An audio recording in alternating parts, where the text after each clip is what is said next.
Olá, meu nome é Cleiton Lopes Aguiar, sou professor do Departamento de Fisiologia e Biofísica do Instituto de Ciências Biológicas da UFMG. Sou coordenador do Laboratório de Neurociências Comportamental e Molecular LANEC. Esse projeto foi desenvolvido com financiamento da FAPEMIG, na chamada 001-2021 Demanda Universal. Esse projeto tem o código APQ 00246221, cujo título é Combinação de estratégias de eletrofisiologia em vivo, optogenética em proteômica, para investigação do papel do sono no processo de formação de memória. Bom, aqui nessa figura estão representados dois neurônios, né, fazendo sinapse, estão se comunicando. Esse neurônio pré-sináptico está liberando neurotransmissores, que no caso seria o glutamato, o neurotransmissor excitatório, e esse neurotransmissor vai se ligar a receptores que estão no terminal pós-sináptico. Tá? Essa sinapse, inicialmente, ela pode ter poucos receptores, mas se ela for muito utilizada, né, se for liberado muito glutamato aqui, isso vai acabar desencadeando a abertura de canais chamados receptores do tipo NMDA, que estão acoplados a canais iônicos que permitem a passagem de cálcio. Esse cálcio sinaliza a célula, né, por meio de várias cascatas intracelulares, né, de sinalização intracelulares, que novas proteínas precisam ser produzidas. E essas novas proteínas acabam constituindo alterações morfológicas nos terminais pós-sinápticos, inclusive inserção de novos receptores, né, e aumento no número de espinhas dendríticas ou mesmo aumento no tamanho. O fato é que essa sinapse aqui ela pode ficar mais fortalecida, aumentando a sua eficácia, caso ela seja mais utilizada. Isso é chamado de sinapse dependente de atividade. Então, se a gente tivesse um dado de 6 faces, onde a eficácia sináptica mais fraca fosse o valor 1 e a eficácia sináptica mais forte tivesse o valor 6, a gente poderia criar uma analogia de como que uma memória seria representada em uma rede, né? Como nesse GIF, onde esse artista ele colocou vários dados e orientou eles no espaço, criando uma representação de um indígena. Tá? É claro que no caso de uma memória existe um componente temporal também, então não é só onde essas sinapses fracas e fortes estão, mas também qual é o padrão temporal que esses neurônios estão exibindo, né? Então teria uma terceira dimensão que seria o volume, né? Mas teria uma quarta dimensão que seria o tempo também, ou seja, a dinâmica dessas sinapses, né? Isso gera uma representação de uma memória. Essas representações de memórias, elas envolvem diversas áreas. Uma das mais importantes é o hipocampo, que fica no lobo temporal, nessa região. O hipocampo ele é muito importante para a formação de memórias declarativas, aquelas que a gente consegue falar sobre, né? Que foram eventos, episódios, significados, né? São memórias que a gente consegue verbalizar, né? Com o tempo, inicialmente, essas representações, né, de memórias declarativas, elas envolvem diversas regiões, hipocampo e diversas regiões corticais.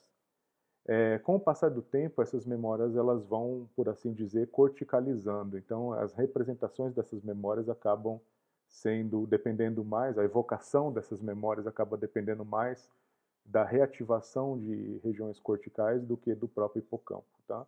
Esse processo de formação de memória, então, parece depender dessa comunicação entre hipocampo e córtex para que haja corticalização. Acontece que essa corticalização parece que se dá, ou pelo menos em parte, durante o sono. O sono é dividido em estágios, né, N1, N2, N3, que seria o sono não REM, tá? De acordo com conforme você vai avançando no sono, os padrões de oscilações no cérebro esse padrão vai ficando cada vez mais lento, e esse é chamado sono de ondas lentas, sono profundo, tá? Então, N1, N2 e N3 constituem não REM, e de tempos em tempos, né, esse ciclo é concluído com um evento de sono REM, que seria, o REM vem de Rapid Eye Movement, movimento rápido dos olhos, onde o padrão de atividade fica rápido, tá? E de baixa amplitude, ou de forma muito parecida, inclusive, com o estado acordado.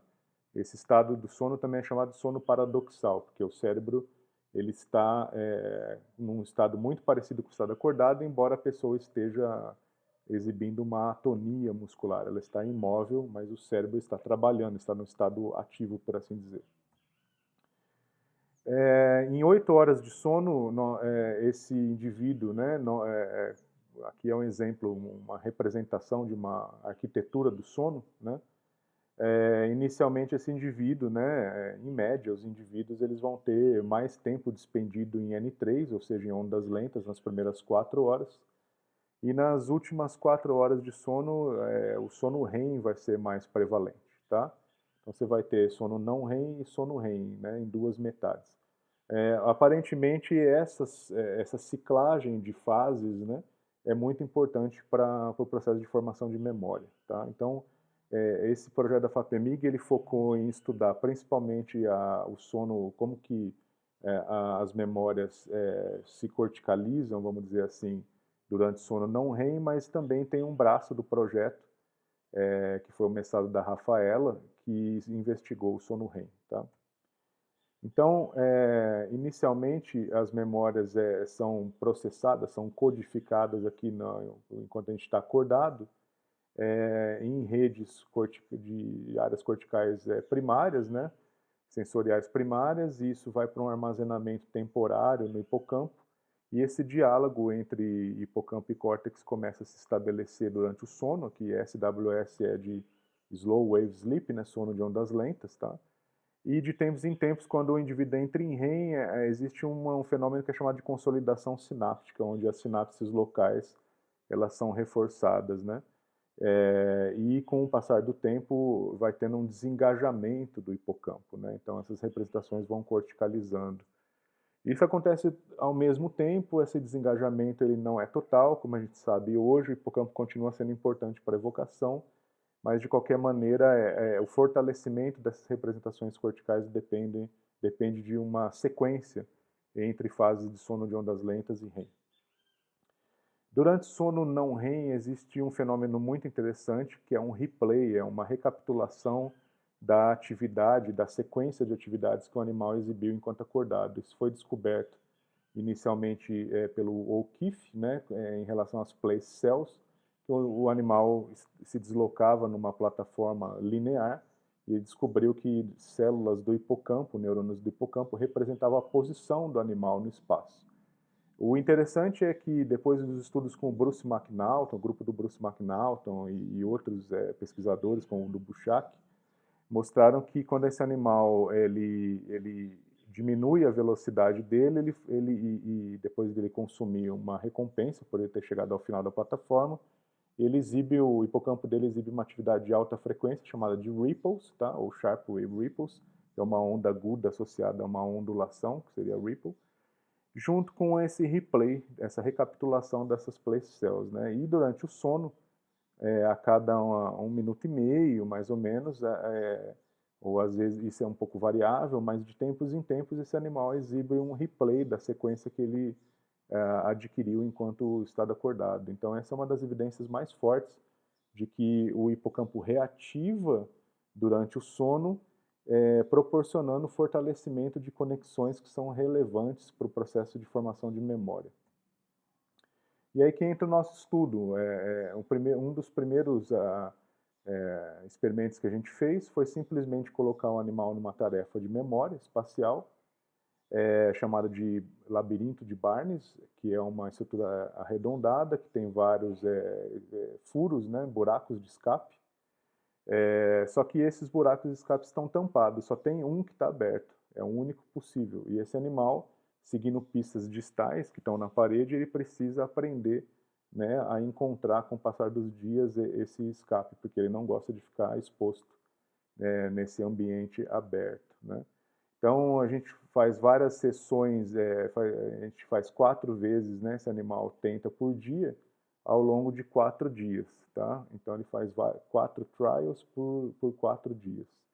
A gente filma esses animais e usa uma ferramenta baseada em Deep Learning, que é chamada de Deep Lab Cut, para fazer o rastreio do comportamento do animal e em seguida usa o Python é uma rotina que a gente criou em Python. O aluno de mestrado Ícaro Beraldo defendeu o mestrado pela FISFAR, criou em Python, para poder estimar o tempo que o animal leva para encontrar essa saída, qual a estratégia que ele utilizou, entre outros parâmetros. Então está aqui o paradigma experimental, a gente faz um registro de linha de base de sono, tá? E em seguida são 4 sessões, né? São 4 dias de experimento, dentro de cada dia 4 tentativas, tá? O animal é colocado no centro, a gente aguarda até ele encontrar a saída, depois coloca ele de novo no centro, ele aguarda até ele encontrar a saída, né? Assim ele vai aprendendo. E depois, essas sessões são feitas de manhã, e a partir depois disso, né, o animal é colocado na caixa de registro para o sono dele ser registrado, tá? E no 5º dia a gente faz então o teste de evocação de memória, onde todos os buracos estão tampados e a gente vê se esse animal ele insiste em tentar encontrar a saída, ou seja, se ele fica mais tempo no quadrante alvo, que a gente costuma dizer. Então aqui está um exemplo do Deep Lab Cut funcionando, né? É aqui a filmagem do animal, a gente treina a gente usa vários frames para indicar os pontos relevantes do animal, treina essa rede e essa rede passa a generalizar para todos os vídeos onde ele consegue reconstruir o animal aqui, né? Reconstruir a estrutura do animal e a trajetória dele, criando um mapa de calor, inclusive aqui mostrando onde que ele mais visitou e ficou, tá? Aqui está um exemplo do vídeo, tá? De um vídeo já com as marcações do Deep Lab Cut, mostrando como que esse rastreio funciona. No caso, a saída aqui está aqui, né? O quadrante alvo seria esse aqui, né? Então, esse animal ele fica um tempo aqui meio que olhando as pistas distais, né? Ele provavelmente nesse vídeo ele está no início do aprendizado ainda, né? E até que ele acaba encontrando a saída aqui, e aí ele entra no buraco para escapar. Então, tem animais, depois de um tempo, que eles usam a estratégia espacial direta, que eles é colocado no centro e já vai para a saída. Tem animais que ficam aleatoriamente tentando encontrar o buraco, e tem animais que ficam visitando cada buraco, um do lado do outro, os vizinhos, né, que é essa estratégia serial, até conseguir encontrar. Então, a gente consegue dividir automaticamente quais foram as estratégias de cada animal. E aí a gente consegue também quantificar erros primários, secundários e a latência que esse animal levou até encontrar, quanto tempo o animal levou até encontrar a saída, chamada de latência. Então, como vocês podem ver, a latência cai significativamente ao longo dos dias, erros primários caem também, erros secundários também, tá? Os animais aprendem, a curva de aquisição é bem robusta. E no dia do probe trial, né, no dia da evocação, esse animal passa muito mais tempo no quadrante alvo, tá, do que nos outros quadrantes, mostrando que ele lembra do local. Então essa é uma validação da tarefa de memória espacial, mostrando que de fato ela funciona. E aqui agora os dados sobre sono, né, então a gente registra o sono dos animais sempre durante das 11 da manhã às 5 da tarde, tá? A gente classifica automaticamente esse sono. E o que a gente percebeu? De forma resumida, a ocorrência da Sharp Wave Ripples ela aumenta significativamente no primeiro dia, tá? Mostrando que o fato do animal aprender, né, se expor à tarefa, ele altera a forma com que o cérebro reativa, né, com que o hipocampo reativa. Então, a taxa de reativação hipocampal, a taxa de ripples aumenta logo no primeiro dia e depois volta ao normal. E aqui, como vocês podem ver, de hora em hora, né? Opa, desculpa.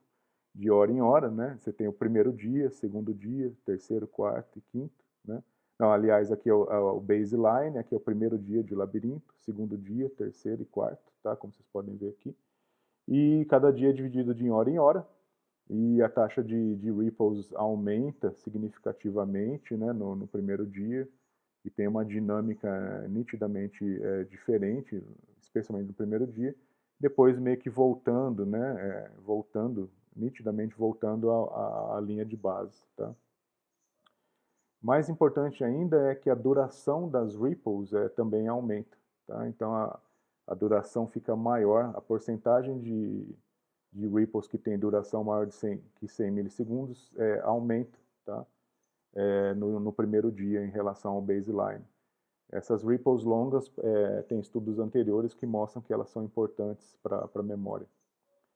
Então, a hipótese que a gente tem, né, é que se a gente interromper essas ripples durante o sono, a performance do animal tende a cair, né? Ou seja, a gente quer demonstrar que essas ripples durante o sono são janelas de oportunidade fundamentais para o processo de formação de memória espacial.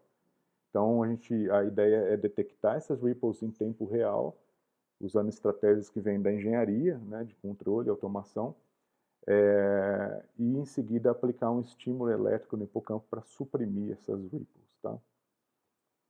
Esse é um estudo anterior do grupo na França, do Michel Zugaro, mostrando que é possível suprimir essas ripples com estimulação elétrica da comissura anterior, que conecta os dois hemisférios, especialmente na altura do hipocampo.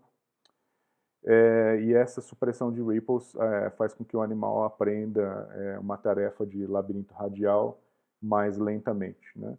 Aí no caso a gente pretendeu, né? Nosso objetivo foi fazer exatamente isso, só que no labirinto, no Barnes Maze, o labirinto de Barnes, porque o labirinto de Barnes é possível separar melhor essa questão da aquisição, que são os 4 primeiros dias, e a evocação, coisa que não foi feita aqui. E um objetivo mais de longo prazo seria fazer a perturbação, a inibição do córtex pré-frontal, mediante a detecção de ripples do hipocampo, para a gente estudar especificamente a comunicação entre hipocampo e córtex durante o sono. Tá? Então, como um primeiro passo, o Bruno, né, Bruno Souza, que realizou seu doutorado pela PG-FISFAR, ele desenvolveu, né, junto com o nosso grupo, um plugin para detectar ripples em tempo real. Esse plugin, a gente publicou ele no Journal of Neuroengineering, tá? E esse plugin ele foi inserido na interface gráfica de usuário do OpenFIS, que é uma das principais ferramentas de aquisição de sinal eletrofisiológico que existe no mundo, tá? E esse plugin ele foi inserido na versão nativa do OpenFIS, da GUI do OpenFIS, e está disponível para toda a comunidade hoje em dia. Então, aqui é um exemplo da interface gráfica da GUI, da OpenFIS, onde não há necessidade de aprender programação para poder usar. Aqui você pode entrar com vários parâmetros, tá? E ele detecta as ripples automaticamente em tempo real, tá? Aqui estão alguns detalhes do funcionamento, né? Eu vou passar adiante por conta do tempo. E aqui é o hardware utilizado, é um hardware bem simples, né? Você tem a placa de aquisição OpenFIS, um emissor de pulso e a unidade isoladora do estimulador. A gente detecta essas ripples e aplica a estimulação elétrica para suprimir as ripples, né? Exatamente para testar essa hipótese de que as ripples são janelas fundamentais para a formação de memória. Aqui está a interface do OpenFIS, mostrando algumas ripples que nós registramos em laboratório, aqui o animal sendo registrado. Então o Bruno também usou o Barnes Maze, assim como o Ícaro, né? Fez uma linha de base e ele treinava os animais de manhã, só que na parte da tarde, junto com o registro, ele suprimia as ripples, tá? Detectava em tempo real e suprimia as ripples. Depois fazia um teste de evocação no 5º dia e outro no dia 16. E o que foi visto é que, inicialmente, logo na evocação, todos os animais diminuíram a sua latência, né? Ou seja, todos os animais aprenderam, mas os animais com perturbação de ripples, eles tiveram uma curva um pouco menos íngreme, como vocês podem ver aqui. Esse grupo azul é um grupo de privação de sono que a gente realizou, que foram alunas de iniciação científica que fizeram em paralelo esse experimento, como um controle positivo, né? Então, como vocês podem ver aqui no dia da evocação, tá? Nós temos aqui o tempo despendido no quadrante-alvo. O grupo controle ele fica mais tempo que o grupo privado, né? Um pouco mais de tempo que o grupo privado. Mas a gente teve uma diferença estatística entre o grupo privado e o grupo que teve a supressão de ripple. De maneira geral, aqui a gente poderia dizer que a supressão de ripples ela não afetou a evocação no dia 5, tá? Mas quando a gente vai para o dia 16, a gente vê nitidamente que o tempo despendido no quadrante-alvo do grupo com supressão de ripples é menor do que o grupo controle, tá? mostrando que essa supressão de Ripple parece afetar a memória remota espacial, a memória espacial remota desses animais. Então, em conclusão, o que acontece é que existe essa codificação, né, que envolve um armazenamento inicial no hipocampo, altamente dependente do diálogo hipocampo-córtex, tá? Durante o sono existe uma consolidação de sistemas onde tem uma reativação de traços de memória no hipocampo. Essa reativação de traços de memória aparentemente são mediadas por ripples, por sharp wave ripples, né?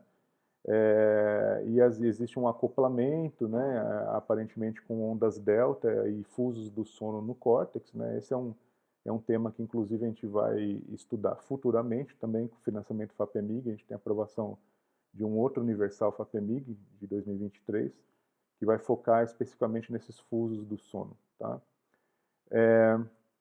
E aí, por fim, o estudo da Rafaela, que foi o mestrado da Rafaela, focou no sono REM, e o que Rafaela viu, basicamente, ela fez o registro de sono antes e depois do animal ser exposto a 2 objetos idênticos, tá?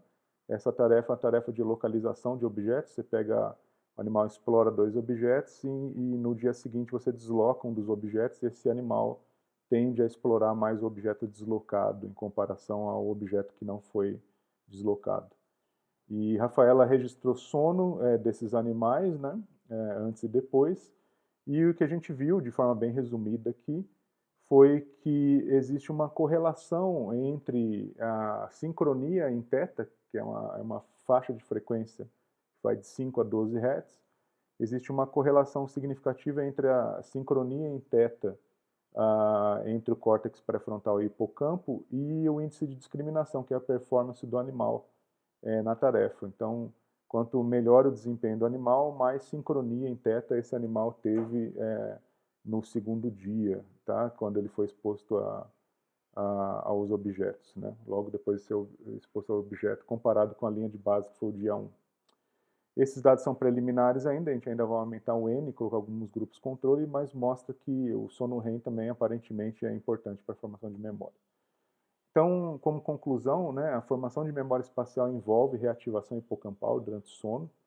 A comunicação entre córtex e hipocampo parece ser fundamental para esse processo, mas ainda são necessários mais estudos. Inclusive, a gente tem financiamento da FAPEMIG para continuar esses estudos. E tanto sono não REM quanto sono REM parecem ser importantes para o processo de formação de memória espacial. Queria agradecer novamente às agências financiadoras, especialmente a FAPEMIG, tá?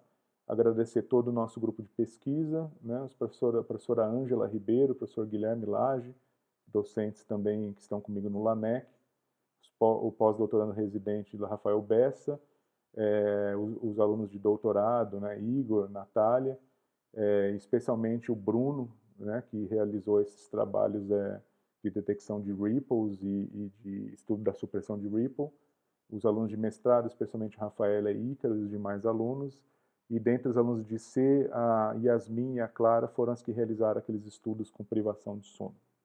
Muito obrigado.